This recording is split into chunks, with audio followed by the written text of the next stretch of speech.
Hi everyone, welcome back to my channel. So I wanted to show you the rest of my February budget as I explained. So last time I did the monthly budget and I did this budget here where I show all of my expenses and variable expenses. Here you'll see I've already put in what some of my actual expenses are, simply because I know that these are the exact amounts, and once they've been taken out I'll just go off and check them off. That way I know that they've been paid. So that's done. What I wanted to show you today was what I'm planning on doing with this page. So first, let me show you what I did in January. So in January I did this. So I split it up by weeks. So the 4 weeks of January and then the last few days of January at the bottom. It was okay, so I did what I actually spent, and there's a lot of whiteout because I made a lot of mistakes. So I put in exactly what I spent. Let me zoom you in a little bit. I put in exactly what I spent, and then I put the balance. So for groceries, my budget was $600, so I subtracted this from $600, and that was my balance. And I mean, it works, but it's hard when you have the different categories in each box.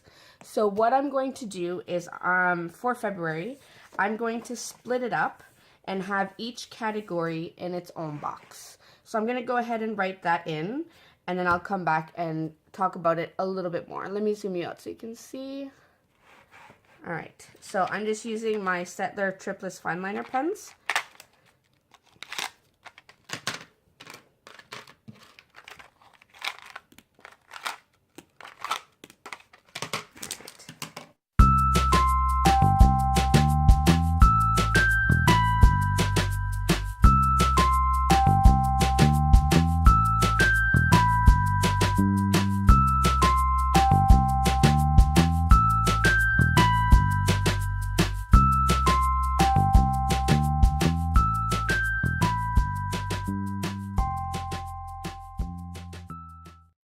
So the categories I have are groceries, gas, restaurants, and miscellaneous.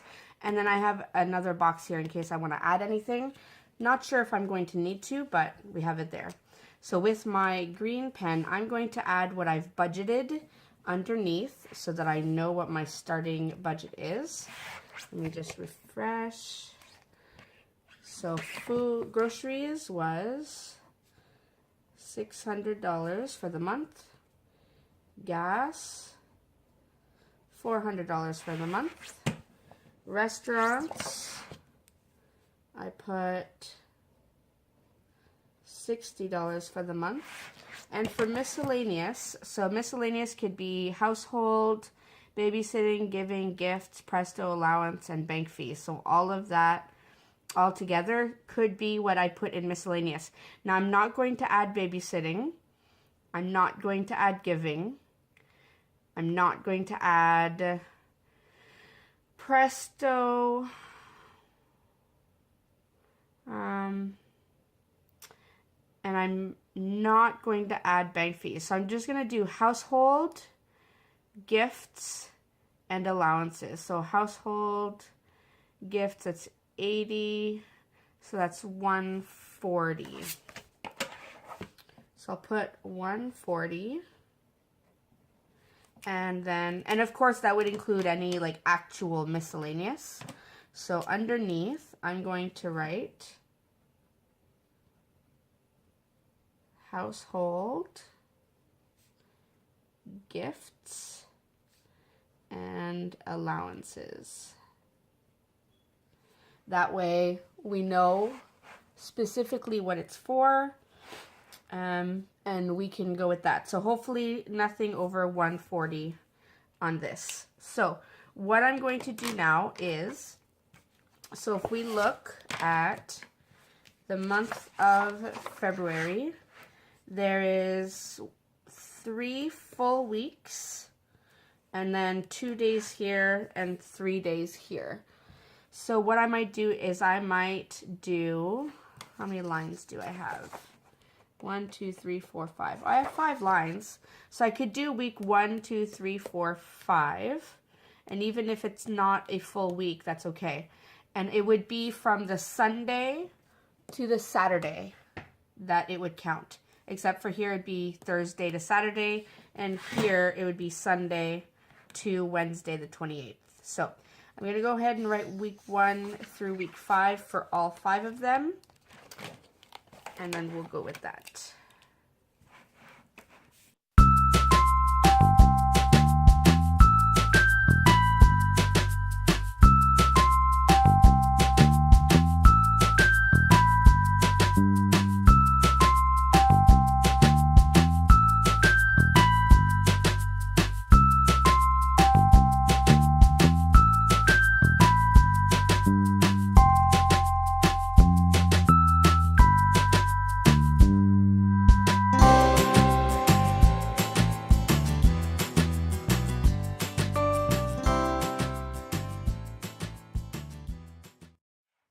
Alright, so I've written the 5 weeks for the 4 categories. At the top here, I'm just going to, I'm not necessarily going to make any lines, but I'm just going to write maybe like spent and then balance. That way I know what's what.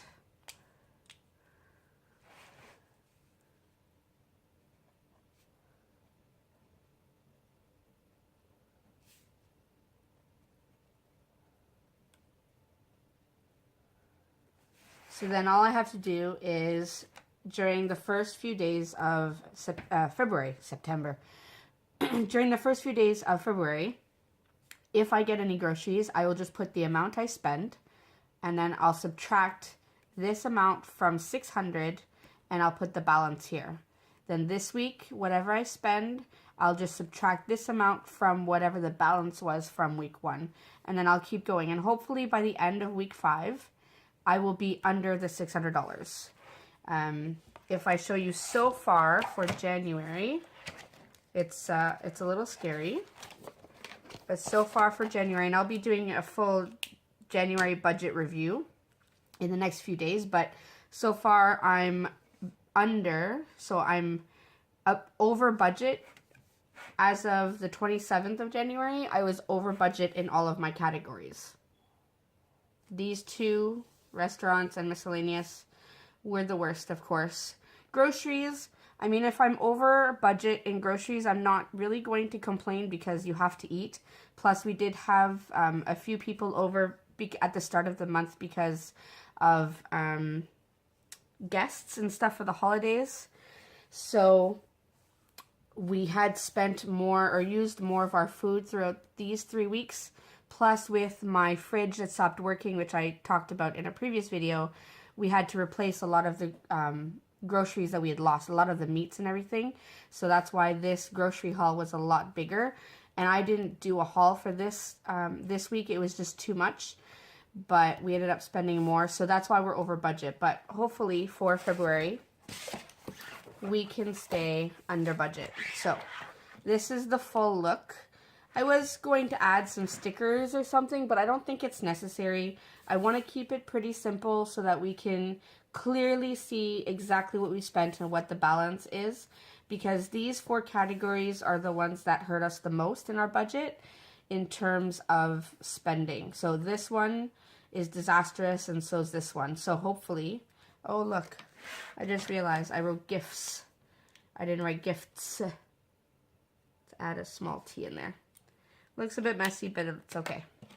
Alright, so that's it for this page.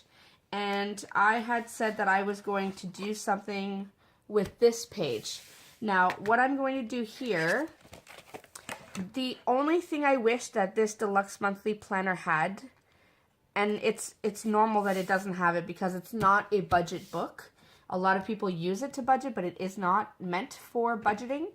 Is I wish it had an expense tracker, because that's the only thing that I need from a budget book is the expense tracker. I like doing the rest of it myself, so it's laid out the exact way that I want, but I don't have an expense tracker. So what I'm going to do here is I'm going to try, now it is dotted. I don't know if you can see clearly enough. I don't know if that's going to focus, but it is dotted, and the dots are quite wide. So either I will write expense tracker at the top and then just write the date the category and the amount spent and just track it this way. Or I might print something and tape it on. So I don't know. What do you think? What do you think I should do? Should I just put date, item, and amount, and then just make like 2 columns? Or should I print an expense tracker and just glue it onto the page? You guys let me know. I'll put a poll up above. You let me know what you think before I decide what to do. And then once I decide what to do, I can come back and show you when I do kind of after the first week of February, I'll do a review. I can show you what I've done. So you let me know and we'll see how it works. All right. So hopefully you enjoyed watching me set up this page in my Erin Condren Deluxe Monthly Planner. Hopefully I can keep track of our budget a little bit better when it comes to this. And hopefully this will work out well. And yeah, that's it. So I will be doing weekly reviews of the budget from now on. I may still do a big month review at the end, but I think seeing how we're doing every week will not only help us stay accountable, but also help you see how things are going and hopefully help you with your own budgeting. So I'll be doing that, so stay tuned for those. I will also be showing my budget in an Excel spreadsheet. A lot of you have requested that I also show that since that's your preferred method. So I will be showing that, and we should be good to start the month of February. If you have any questions or comments, please remember to leave them below. And remember to like and subscribe. And remember to click the little bell at the bottom so that you know when I upload new videos. That way you're notified. So I hope you enjoyed this video, and I will see you in my next one. Thanks everyone. Bye.